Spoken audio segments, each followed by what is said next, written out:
May I refill your water, ma'am? Caroline Ashford looked at Whitney's hands, then at her skin. Don't touch my glass. I don't want black hands near my food. Her friends laughed. A guest raised his phone, recording. Get her away from me. You people always smell like poverty. The dining room watched. No one moved. No one spoke. Gerald, the manager, appeared instantly. Head bowed. Of course, Mrs. Ashford. Whitney, step back. No apology, no hesitation, because everyone in Charleston feared the millionaire's wife. Whitney stepped back, spine straight, hands trembling, not from fear, from something else.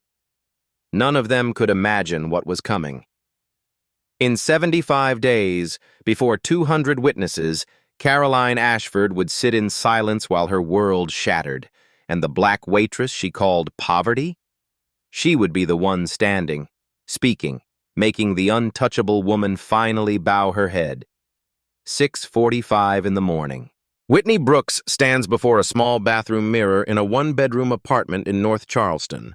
Black uniform pressed and spotless, white apron folded over her arm, hair pulled back into a tight bun that will stay in place for the next 12 hours. She is 34 years old. A black woman, born in this city, raised in these streets, 3 generations deep in Charleston soil.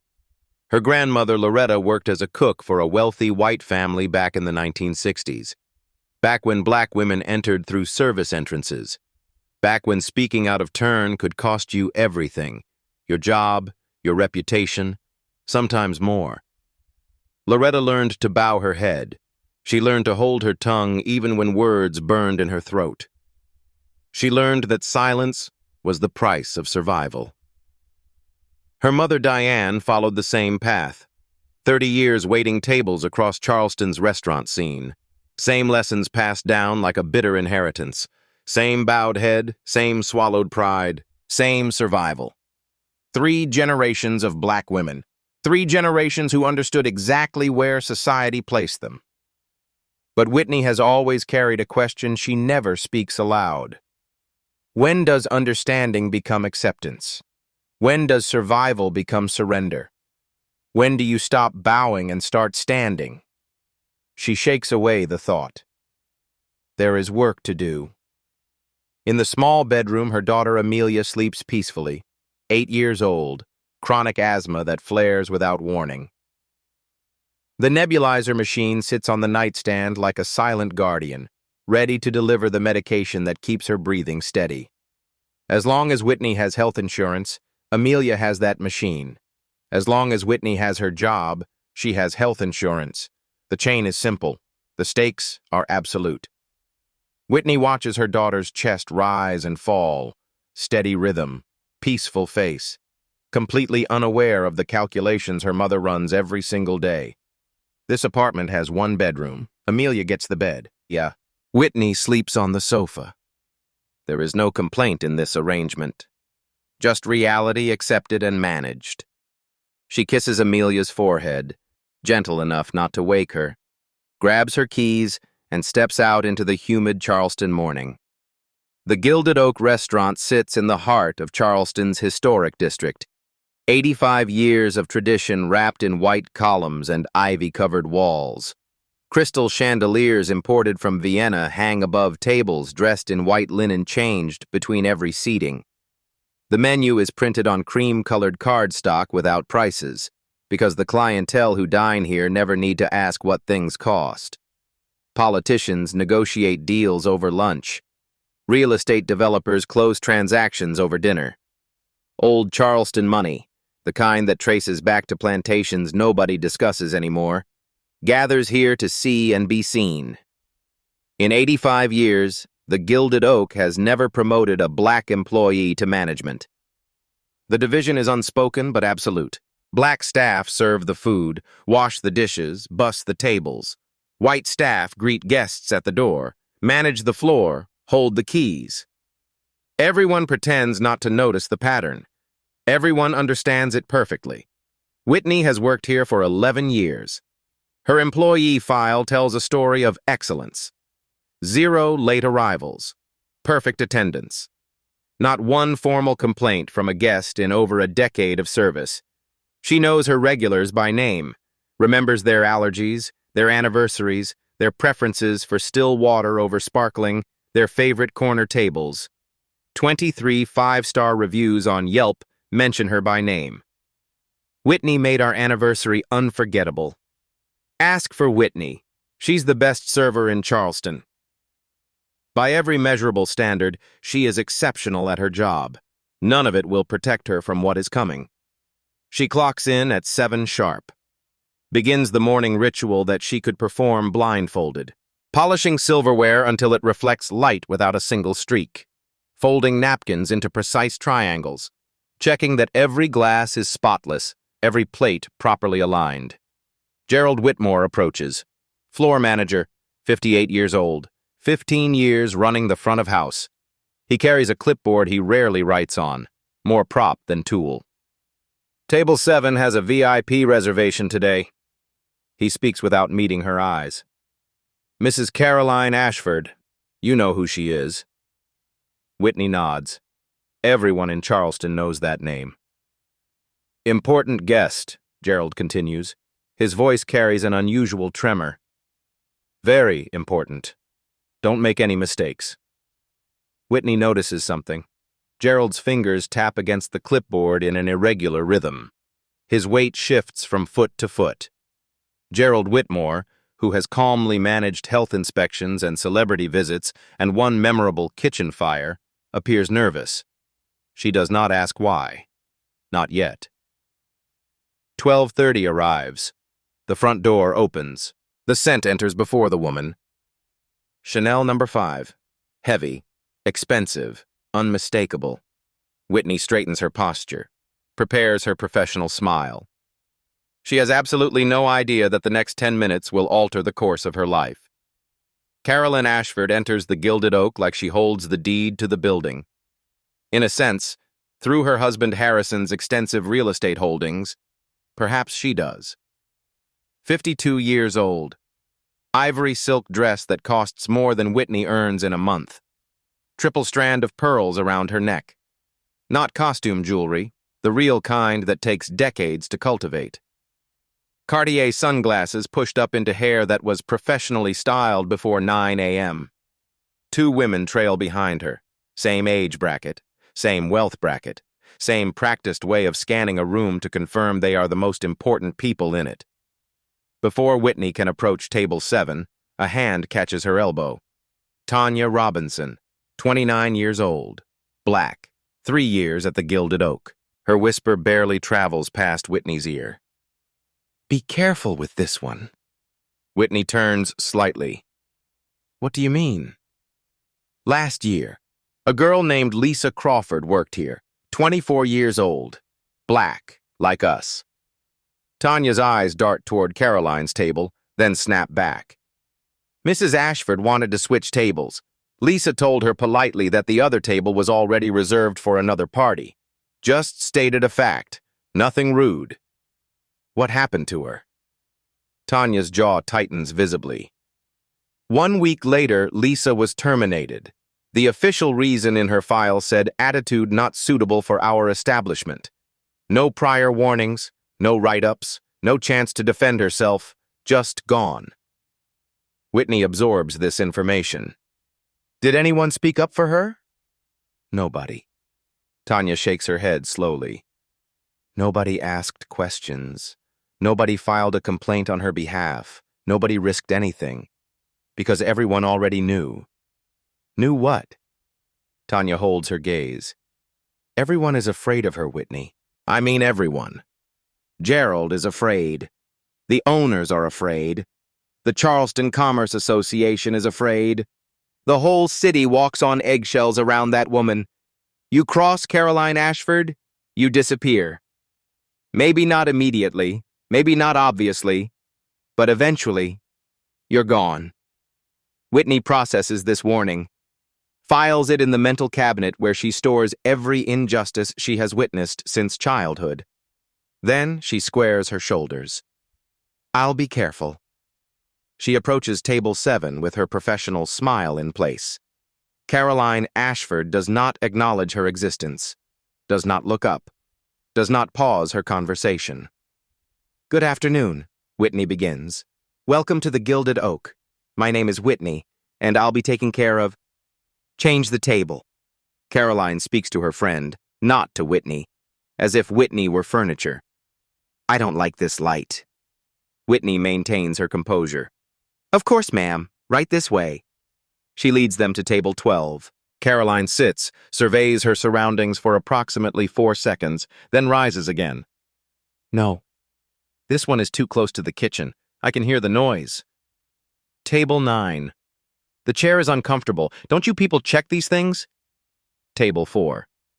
"This will do, I suppose." 3 table changes. Whitney executes each one without complaint, without visible reaction. This is fine dining. Wealthy guests have preferences. Accommodating those preferences is part of the job description. Then Caroline Ashford finally looks at her. It is not a glance. It is an inspection, an assessment, starting at Whitney's face, moving slowly down her uniform, pausing at her shoes, then back up. Deliberate. Cold. The way someone examines an item they have already decided to reject. The words come clearly, loud enough for neighboring tables to hear. "I don't want this person serving me." The restaurant falls silent. Silverware stops clinking. Conversations die mid-sentence. "Get me someone else. Anyone else." Gerald Whitmore materializes instantly. Whitney did not see him approach. "Of course, Mrs. Ashford, absolutely. Whitney, you can return to the service station." He does not ask for an explanation, does not question the request, does not look at Whitney. But Whitney notices something important. Gerald's hands. They're trembling, not dramatically, just enough to see if you're watching closely. This is not simple compliance. This is fear. Whitney turns and walks away, back straight, steps measured, pace unhurried. The same professional walk she has practiced for 11 years. In the kitchen, she finds an empty corner, places both hands flat against the stainless steel prep counter. Breathes, in through the nose, out through the mouth. Her grandmother Loretta's voice echoes from memory. Words spoken decades ago, passed down like a warning and a weapon. "You will meet people like this, child. They want you to bow your head. You bow when you must, but don't you ever forget. Don't you ever forgive. Just wait. Your time will come." Whitney straightens up, returns to the floor, finishes her shift without incident. That night, sitting on the sofa while Amelia sleeps, she opens a small notebook with a black cover. She writes the date, the time, the exact words spoken, every witness present. Day 1, Mrs. Caroline Ashford, 12:48 p.m., publicly refused service. Exact words, "I don't want this person serving me." Witnesses, entire dining room. Manager Gerald Whitmore complied without question. She closes the notebook, places it carefully in her work bag. This is only the beginning. Day 3. Whitney files a formal complaint through the Gilded Oak's internal HR system. The process is designed to appear thorough and professional. Electronic submission portal, automatic acknowledgement email, promise of review within 5 business days. All the appearance of accountability with none of the substance. Whitney writes 200 words, describes the incident in factual, unemotional language, names every witness she can identify, notes the precise date and time, makes no accusations she cannot prove. She submits the complaint at 9:47 a.m. on a Tuesday morning. 48 hours later, she receives a response. After careful review, your complaint has been closed. Determination. Insufficient grounds for formal investigation. No further action will be taken at this time. Thank you for bringing this matter to our attention. No interview was conducted. No witnesses were contacted. No follow-up questions were asked. The complaint simply vanished into the system and emerged as a dismissal. 48 hours. That is how long it takes to make a black woman's dignity disappear. That same afternoon, Gerald Whitmore summons Whitney to his office. Small room tucked behind the kitchen. No windows. Desk buried under schedules, invoices, and vendor catalogs. Close the door, please. Whitney does, remains standing. You're a good employee, Whitney. 11 years, exemplary record. I've never once had to speak to you about performance issues. Gerald rearranges papers that do not need rearranging. Avoids direct eye contact. But I need you to understand something about Mrs. Ashford. I'm listening. The Ashford family has been extremely generous to this establishment. Last year alone, they donated $50,000 to our employee welfare fund. That money helped us provide health insurance subsidies, helped cover holiday bonuses, helped keep people employed through the slow season. Gerald finally meets her gaze. Do you understand what I'm explaining? Whitney understands with perfect clarity. Money purchases immunity. Donations buy silence. I need you to let this go, Gerald continues. Don't turn it into something bigger than it needs to be, for everyone's sake. Whitney says nothing. Her silence apparently satisfies Gerald that the matter is closed. That evening, an email arrives from Gerald's account. Whitney, as discussed today, I trust you will prioritize the restaurant's best interests moving forward. Please don't hesitate to reach out if you need any guidance. Gerald. Whitney screenshots the email, prints a physical copy, places it in her notebook. The pattern emerges over the following weeks. Clear, predictable, relentless. Day 8. Caroline Ashford returns. Gerald personally reassigns Whitney to a different section before Caroline even reaches the host stand. Day 12. Same routine. Day 15. Same routine. Each time Caroline visits, Whitney is shuffled to the far corners of the restaurant. Each time Caroline passes Whitney in the corridor, she offers a small, knowing smile. No words. Just that smile. The smile of someone who knows they have already won. Whitney's access to the VIP section, the tables with the wealthiest guests, the highest tips, evaporates completely. Her monthly income drops by 30%. But she is not alone in this pattern. In the break room, over coffee consumed in 5-minute windows, whispered stories surface. Names Whitney has never heard spoken aloud before. Derek Williams, 29 years old, black, former bartender, worked at the Gilded Oak in 2022. Caroline Ashford sat at the bar one evening, told Derek to stand farther away while she sipped her wine. Derek asked, politely, professionally, "How far would you like me to stand, ma'am?" The following week, his scheduled shifts were slashed from 5 days to 2. No explanation provided, no policy cited. He resigned after 3 months when the bills became impossible to pay. Monica Davis, 35 years old, black, former server, worked at the Gilded Oak in 2021. Caroline Ashford deliberately tilted her wine glass and spilled red wine across Monica's hand. Witnesses confirmed the motion was intentional. Then Caroline said, loudly enough for surrounding tables to hear, "Wash that off and come back. I don't want that smell on my food." Monica filed a complaint. The complaint was closed within 48 hours. Monica was transferred to the night shift. Fewer customers, lower tips, longer hours. She resigned within 6 months. The pattern is consistent across every case.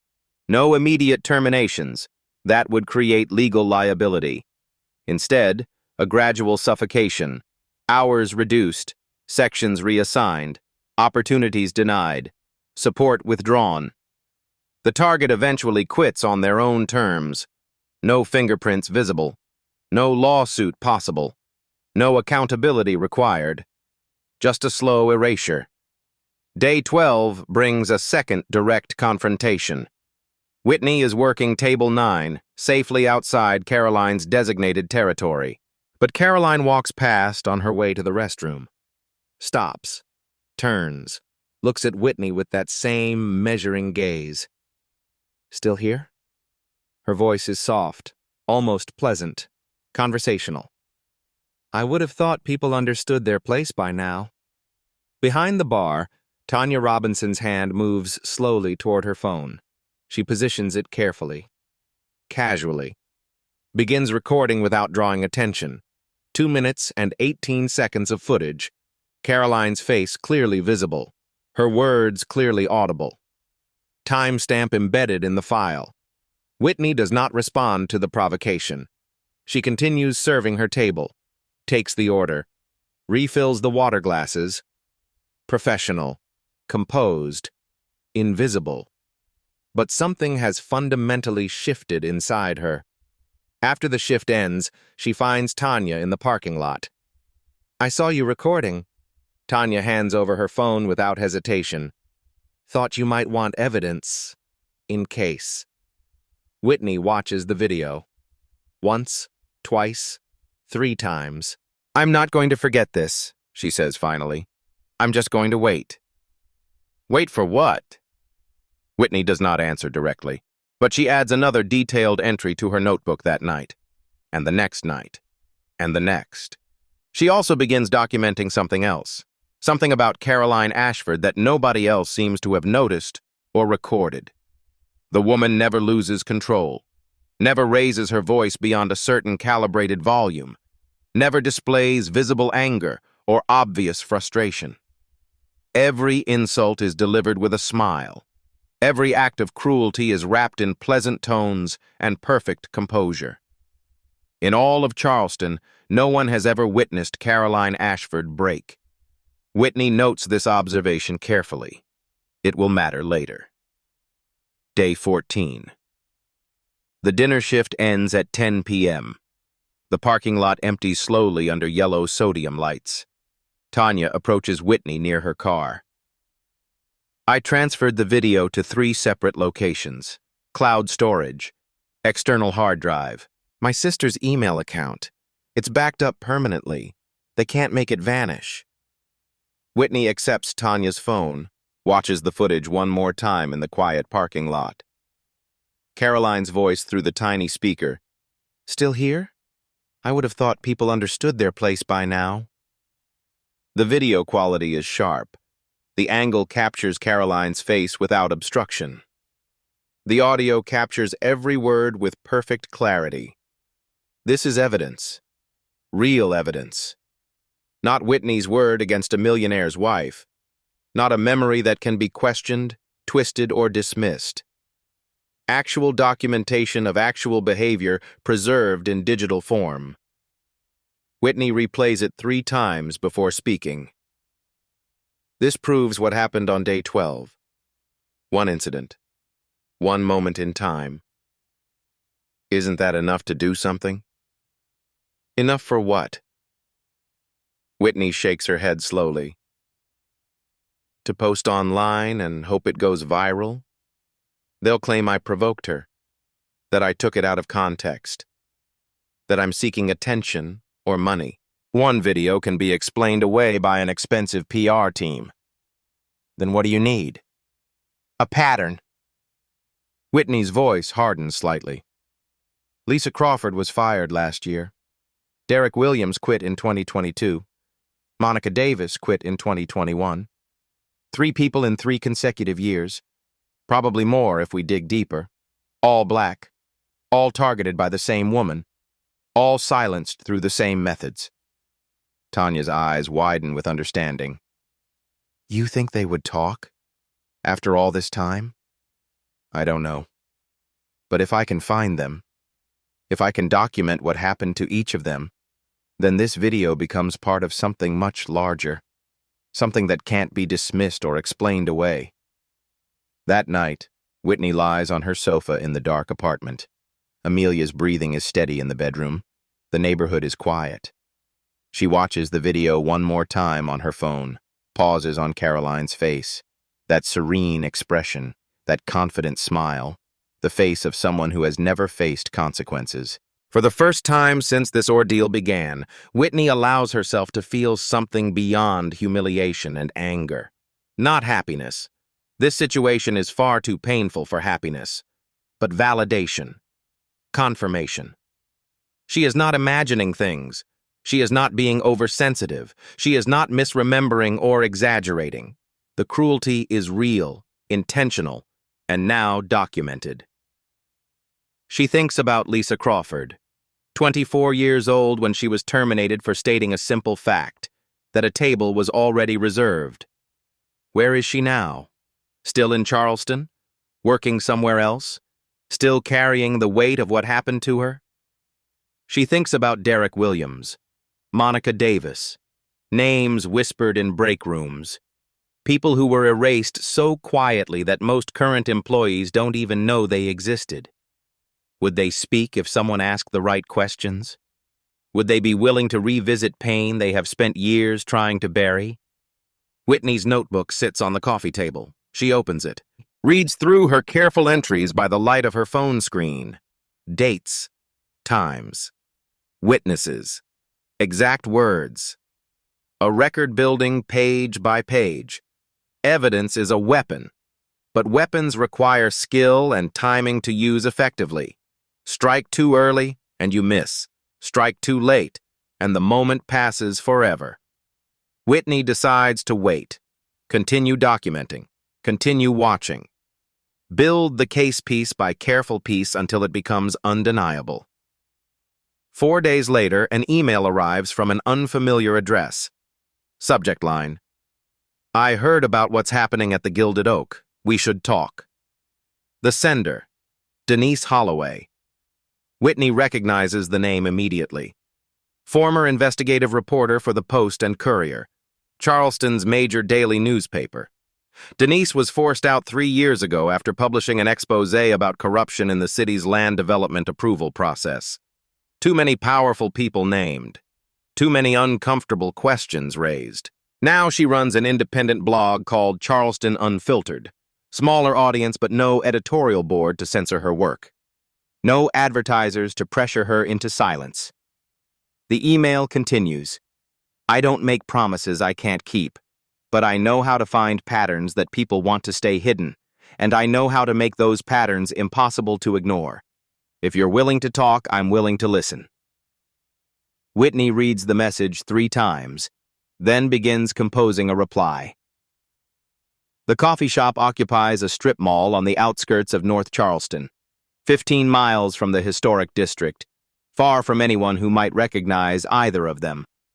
The kind of anonymous place where conversations can happen without witnesses. Whitney arrives 15 minutes early, orders black coffee, takes a table in the back corner with clear sight lines to every entrance and exit. Denise Holloway walks in at exactly 7 a.m. 45 years old. Short hair streaked with gray she makes no effort to conceal. No makeup, no jewelry, worn leather messenger bag slung over one shoulder, eyes that scan the room systematically before settling on Whitney. She sits down without pleasantries or small talk.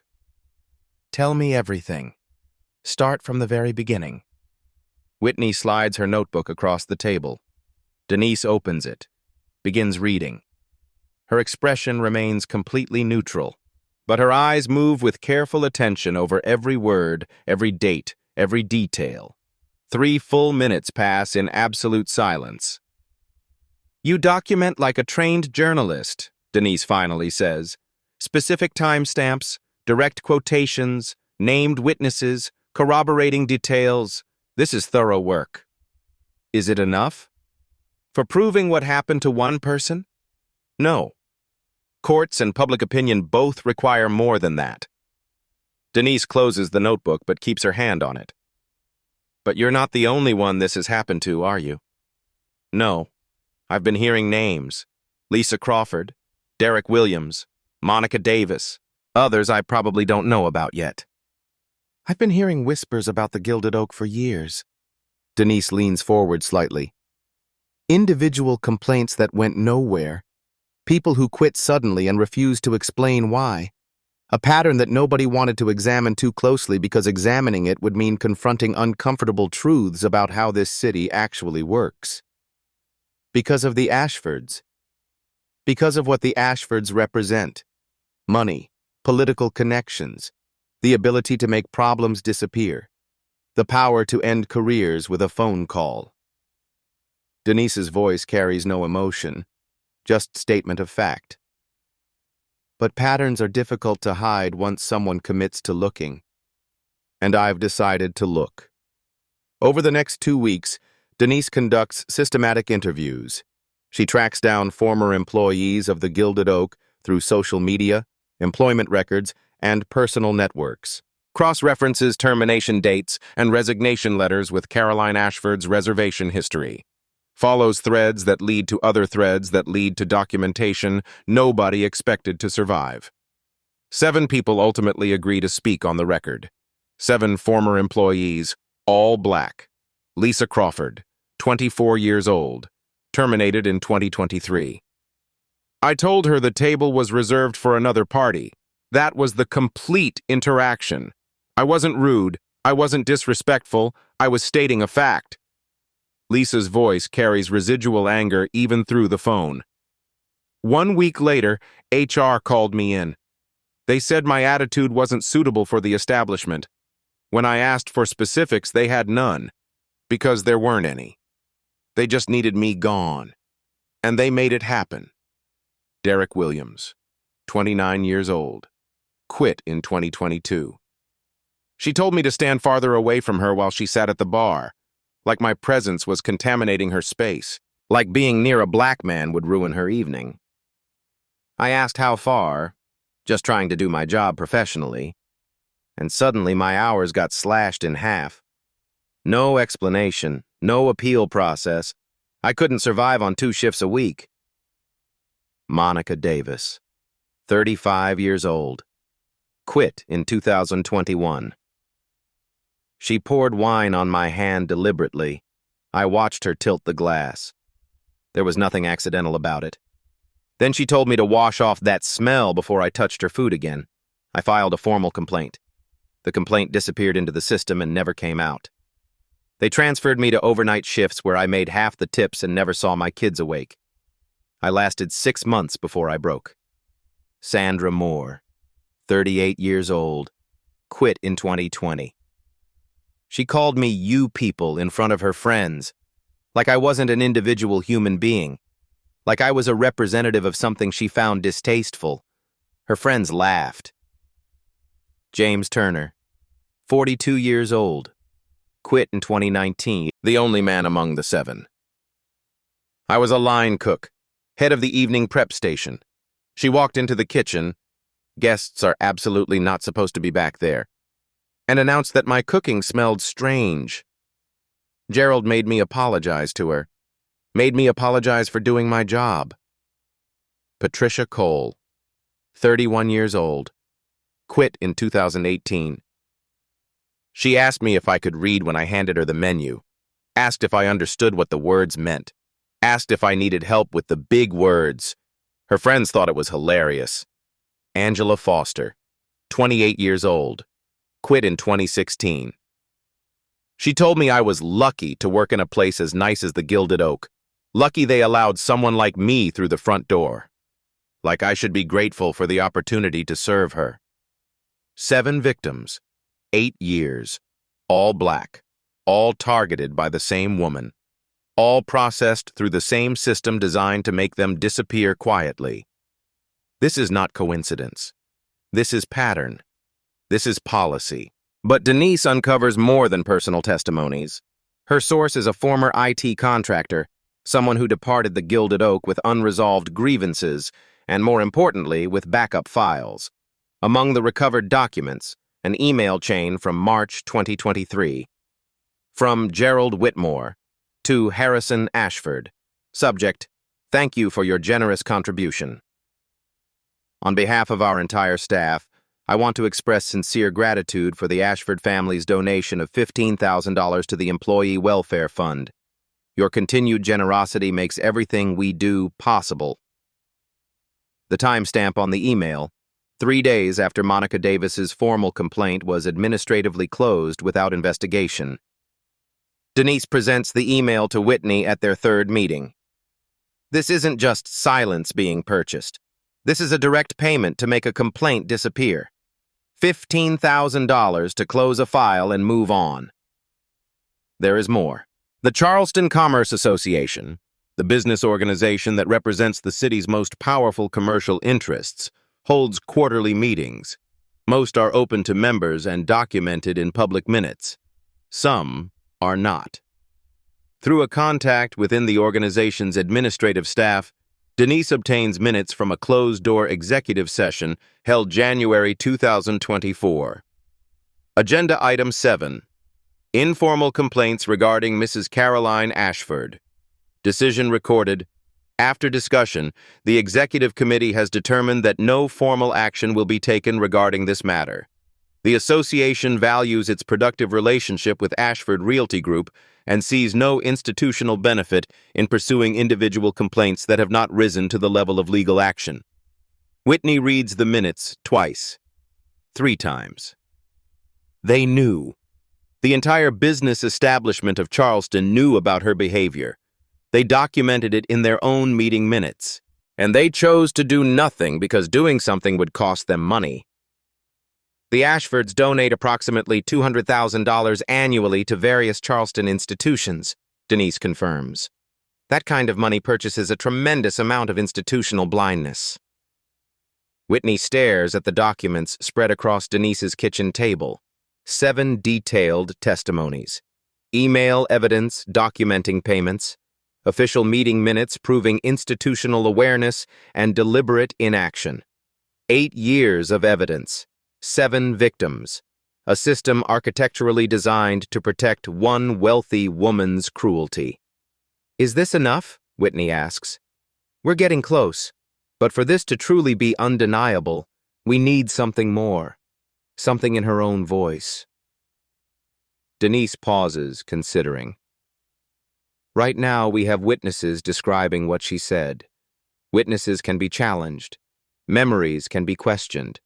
But if we had her actual voice saying these things, recorded, documented, irrefutable, Denise trails off, taps her fingers on the table. The Commerce Association holds closed meetings several times a year. Someone takes official notes. Someone might also be making unofficial recordings. I'm going to find out who. If you think this is the whole story, wait. Whitney hasn't even reached the hardest part of this journey yet. The following morning, Whitney's phone buzzes with a breaking news alert. Caroline Ashford has filed a defamation lawsuit against Denise Holloway. Damages sought, $500,000. The counterattack has begun. The lawsuit lands like a declaration of war. Caroline Ashford's legal team, 3 attorneys from Charleston's most prestigious firm, files in Charleston County Court.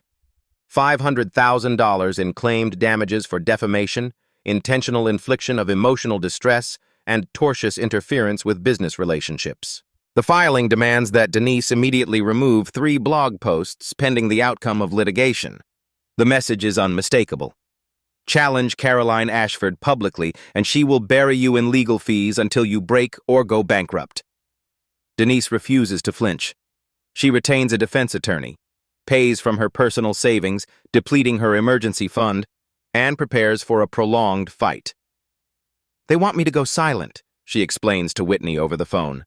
That's how this machinery works. Bury critics under legal costs. Make the price of speaking truth higher than ordinary people can afford. Eventually, people stop speaking. But the lawsuit is only the opening salvo. Day 41. Whitney receives an email from the Gilded Oak's HR department. Subject: Notice of Employment Termination. The letter is 3 paragraphs of carefully worded professional language designed to mask deliberate cruelty behind corporate formality. After careful review, management has determined that your continued employment is no longer aligned with the operational needs of our establishment. Concerns have been raised regarding potential violations of internal confidentiality policies. Your employment is terminated effective immediately. Please return your uniform and employee materials to HR by end of business today. No specific violation identified. No prior warning documented. No opportunity to contest or appeal. 11 years. 0 complaints. 23 positive reviews mentioning her by name. Gone in 3 paragraphs. Whitney reads the email standing in the employee break room. Reads it again. A third time. The words blur slightly. She walks to the HR office.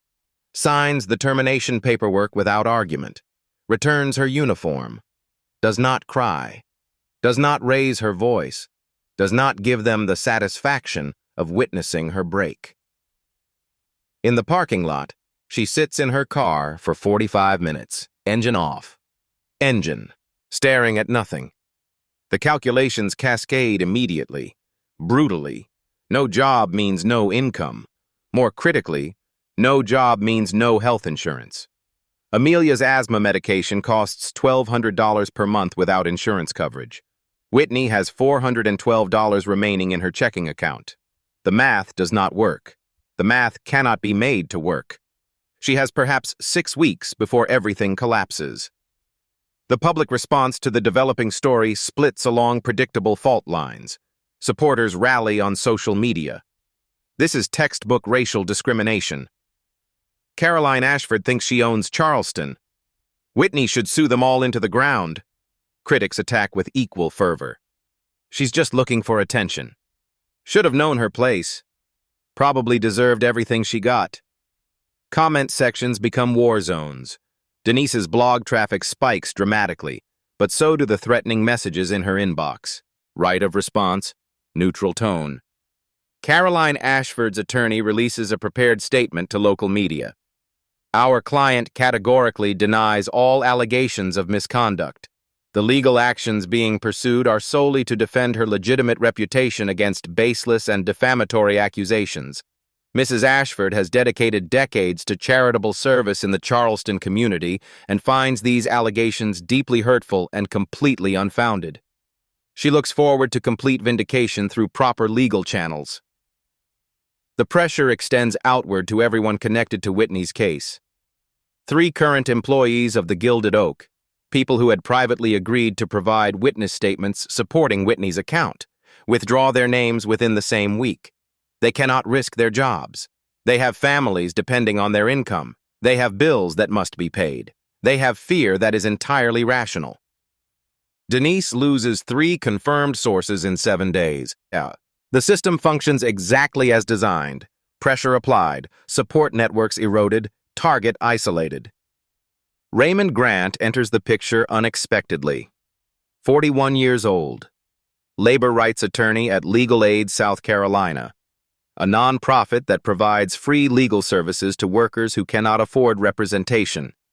He reads about the developing situation in the Post and Courier's limited coverage and reaches out to Denise directly. I want to help. Pro bono. No fees. Denise is appropriately cautious. Why get involved? Because I've witnessed this pattern repeatedly throughout my career. Wealthy individuals weaponizing legal systems to silence legitimate grievances. Workers getting crushed because they lack resources to fight back. Raymond pauses. And because occasionally the law should actually function for the people it claims to protect. He reviews every document, the testimonies, the emails, the meeting minutes, the video, spends 2 complete days analyzing the accumulated material. Then he calls Whitney directly. They're executing a clock-out strategy. They assume you'll exhaust your financial resources before they exhaust their legal budget. They're usually right about that calculation. Whitney says nothing. He is not wrong. But here's what they're miscalculating. You have 7 witnesses willing to describe a pattern spanning 8 years. You have documentary evidence of payments designed to silence complaints. You have proof of institutional cover-up at the highest levels. And you have something their money cannot purchase. What's that? The truth, and a city full of people who are exhausted from being told to stay quiet. That night, Whitney sits in her parked car outside her apartment building. She doesn't go inside immediately, just sits in the dark. Her phone buzzes. Unknown number. Hello? A woman's voice. Tired but determined. This is Sandra Moore. Denise gave me your number. I heard what they did to you today. Whitney listens in silence. I know exactly what you're thinking right now. I thought the identical thing 4 years ago. They offered me $5,000 to sign a non-disclosure agreement and disappear quietly. I took the money. Silence on the line. I haven't slept properly since. Not one night in 4 years. Because I let them purchase my voice. Sandra's words settle heavily. You're the only one who hasn't folded. If you surrender now, all of us go back to being silent. Again. Forever. The call ends. Whitney stares at her phone. Caroline's attorney had reached out that morning with a settlement offer. $10,000. Sign a non-disclosure agreement. Walk away permanently. $10,000 would cover Amelia's medication for 8 months. Whitney's thumb hovers over the callback button. She does not press it. Day 45. Whitney sits in her car outside Medical University of South Carolina's Children's Hospital. Amelia has a routine checkup scheduled. The out-of-pocket cost without insurance, $340. Whitney has $412 remaining. She stares at the hospital entrance. Families move in and out. Children in wheelchairs pushed by tired parents. Doctors in white coats walking with purpose. She pulls out her phone, opens the photo gallery, finds her favorite picture of Amelia. Gap-toothed smile, eyes bright, wearing the purple dress she picked out herself last year. The math keeps running through her mind. Rent due in 2 weeks. Electric bill came yesterday. Groceries, gas, the medication refill next month. $10,000 would solve everything, at least for a while. Her grandmother Loretta kept silent her entire life, worked in white families' kitchens for 40 years, took their insults, swallowed their condescension, never fought back. She survived. Her mother Diane did the same. 30 years of yes ma'am and no ma'am and letting cruelty slide off like water. Never made waves, never raised her voice. She survived, too. Maybe that's what 3 generations of black women have learned. You don't win against people like Caroline Ashford. You just endure until they get bored and move on to the next target. Maybe survival is victory enough. Whitney opens her contacts, finds the number for Caroline Ashford's attorney. Her thumb moves toward the call button. The phone rings before she can press it. Sandra Moore again. I know I called last night. I couldn't stop thinking about our conversation. There's something else I need to say. Whitney waits. When I took their money, I told myself it was practical, smart. I had bills. I had a kid about to start college. $5,000 was real money. A heavy pause. But every single time I see a young black woman in a restaurant uniform, serving food with a smile even when customers treat her like garbage, I think about what I should have done, what I could have said. Sandra's voice tightens. You're the only one standing up, and I know it's not fair to put all this on you. But the truth is, if you quit now, we all quit. Again. Permanently. The call ends. Whitney sits in silence, looks at the hospital entrance again. Sometimes the decision to keep fighting isn't about strength. Sometimes it's about who else falls if you don't. She puts her phone away, gets out of the car, walks into the hospital. At the registration desk, she gives Amelia's name. The receptionist pulls up the account. That'll be $340. How would you like to pay? Whitney hands over her credit card, the one she's been trying not to use, the one with the interest rate that will bury her if she's not careful. The payment processes, the receipt prints. She takes a seat in the waiting room. Amelia gets called back for examination. Sometimes you keep going not because you believe you'll win, but because you can't look at yourself in the mirror if you quit. 3 days later, Raymond Grant calls. I have news. 23 current and former Gilded Oak employees are willing to sign a collective petition demanding investigation of the restaurant's HR practices. Whitney closes her eyes. And there's more. The online petition Denise launched hit 15,000 signatures this morning. 3 city council members are publicly calling for a formal hearing. This is the moment most people would have surrendered. But Whitney isn't most people. Raymond Grant's office at Legal Aid, South Carolina, is small and cluttered. No marble floors or leather furniture. Just filing cabinets, stacked case files, and a desk that's seen better decades. But this is where workers without resources come when they need someone to fight for them. The petition takes shape in 72 hours, 23 names, current employees, former employees, people who have never spoken publicly about their experiences at the Gilded Oak. 5 of the 7 original victims sign: Lisa Crawford, Derek Williams, Monica Davis, Sandra Moore, James Turner. 2 decline. Patricia Cole and Angela Foster remain too afraid. Raymond doesn't push them. Fear is a rational response to demonstrated threat. The petition is notarized, submitted formally to the Charleston City Council.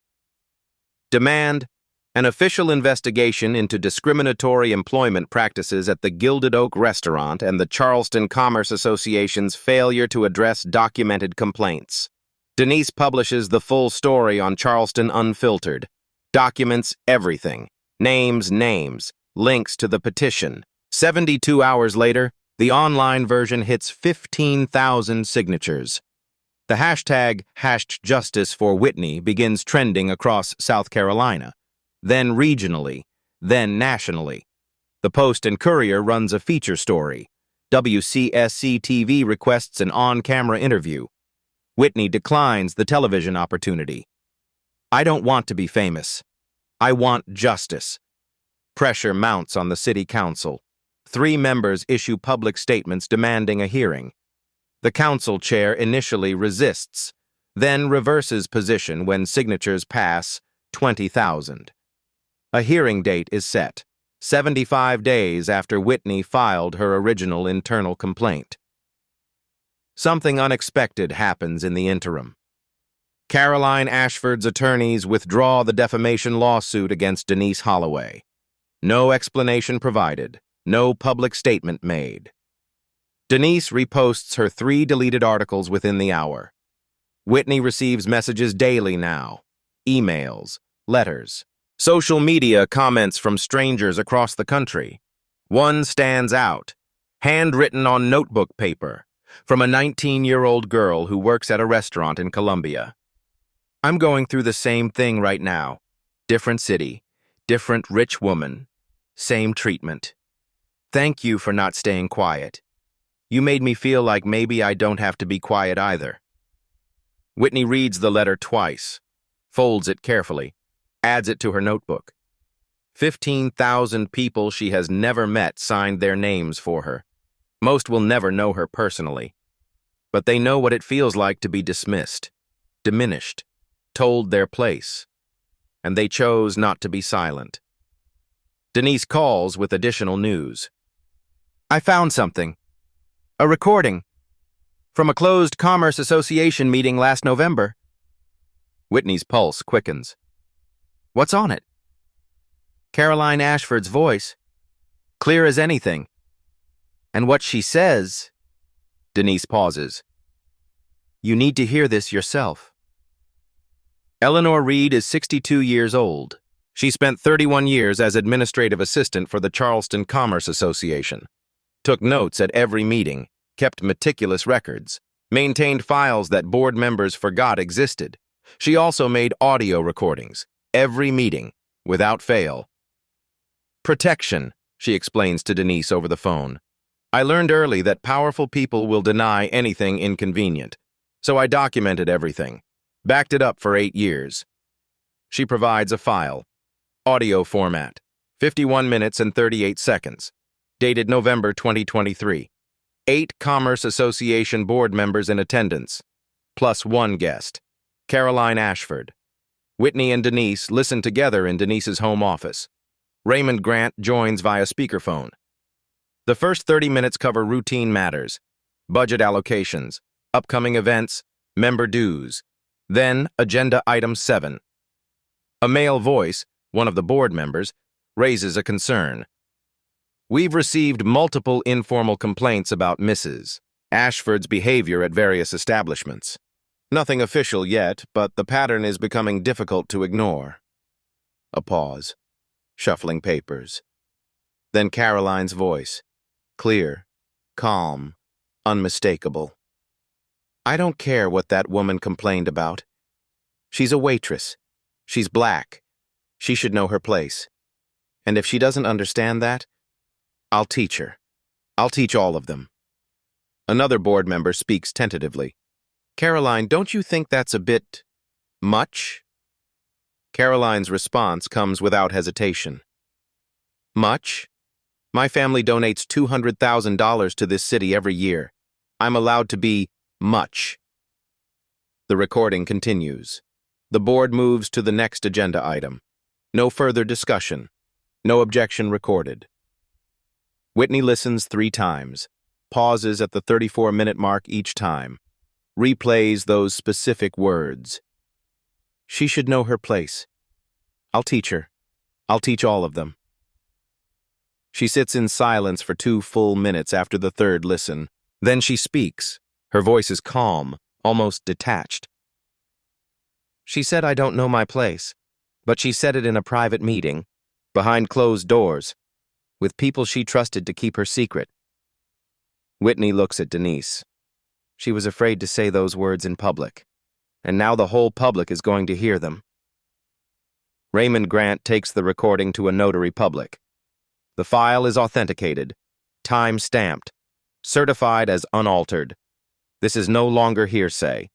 This is Caroline Ashford's own voice, her own words, recorded without her knowledge but legally obtained from someone present at the meeting.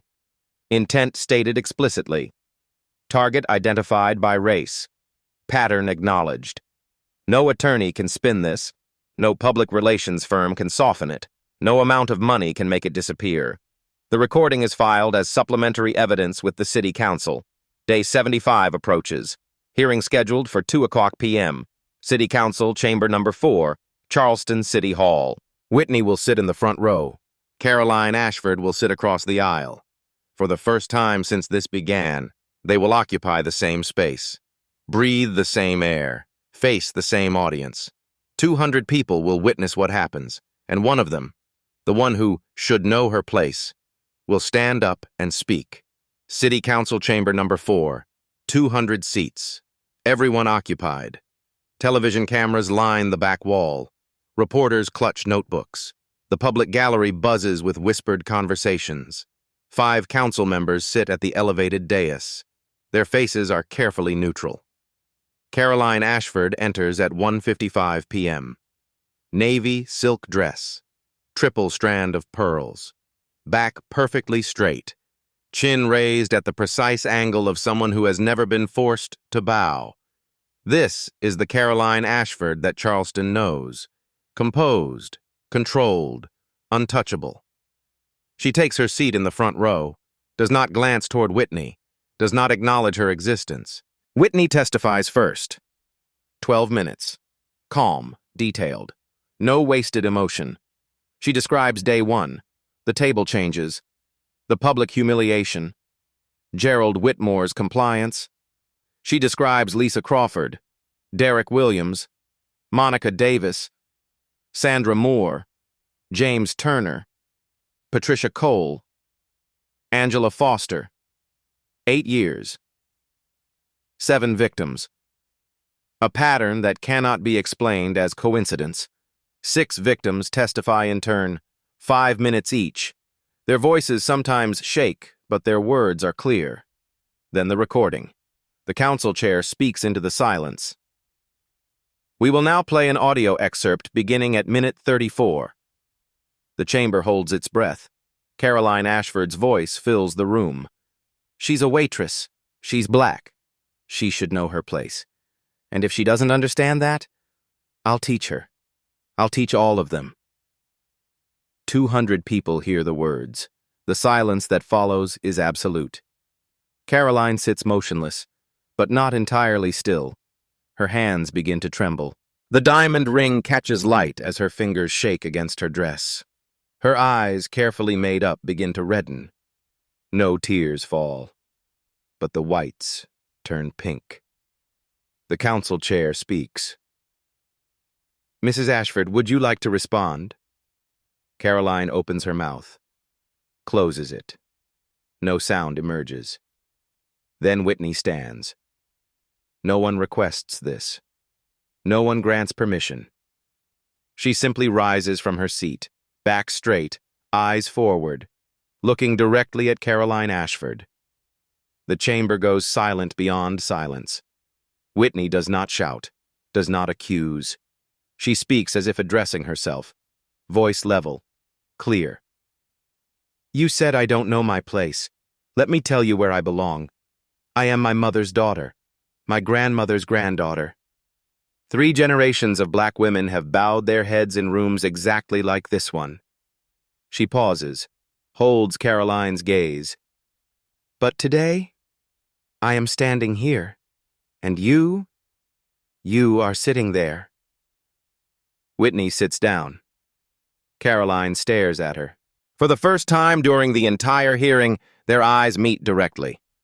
This is the moment Caroline Ashford breaks, not because of the recording, not because of 200 witnesses, but because of Whitney's eyes, calm, steady, carrying no hatred, no triumph, only truth. Caroline's hand releases the pearls she has been gripping. Her shoulders collapse inward. Her lips move without producing sound. Her head bows. For the first time in her life, before 200 witnesses and live television cameras, Caroline Ashford crumbles completely. No weeping, no excuses, just silent, total devastation. Right of response.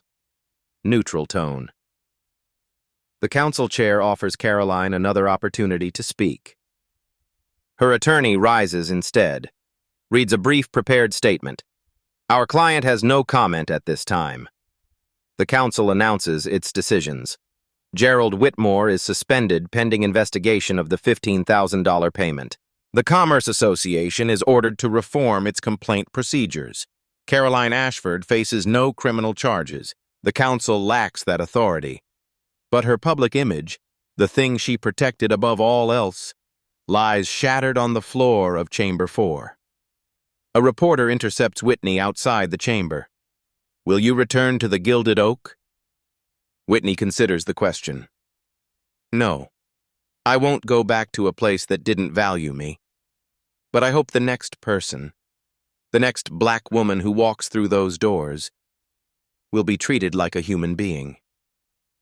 The aftermath unfolds over the following months. Whitney finds new employment, better pay, better benefits. Amelia's medication is covered. She establishes a nonprofit organization, Dignity at Work, mission, supporting workers of color facing discrimination in the service industry. Denise Holloway continues writing. Raymond Grant takes 3 similar cases from other Charleston restaurants. Gerald Whitmore is terminated after investigation confirms the payment arrangement with the Ashford family. He does not find equivalent employment. Caroline Ashford faces no criminal prosecution, but her social exile is complete. 3 charity boards remove her from their rosters. Ashford Realty Group loses 2 major city contracts. She makes no public appearances after the hearing. The notebook Whitney started on day 1 sits on her bookshelf now, filled with dates and testimony and evidence. A record of what patience can build when surrender isn't an option. She wore pearls. Whitney wore patience. Pearls can crack. Patience cannot. And in that council chamber, when Whitney rose and spoke those words, all of Charleston finally saw which one was truly unbreakable. Dignity has no price tag, and no one, regardless of wealth, has the right to purchase your silence. If this story resonated with you, share it. Not for punishment, but to remind each other that ordinary people, without money or power, can still rise and make the mightiest bow their heads. Like, subscribe, and tell me in the comments, Have you ever witnessed someone break down in complete silence?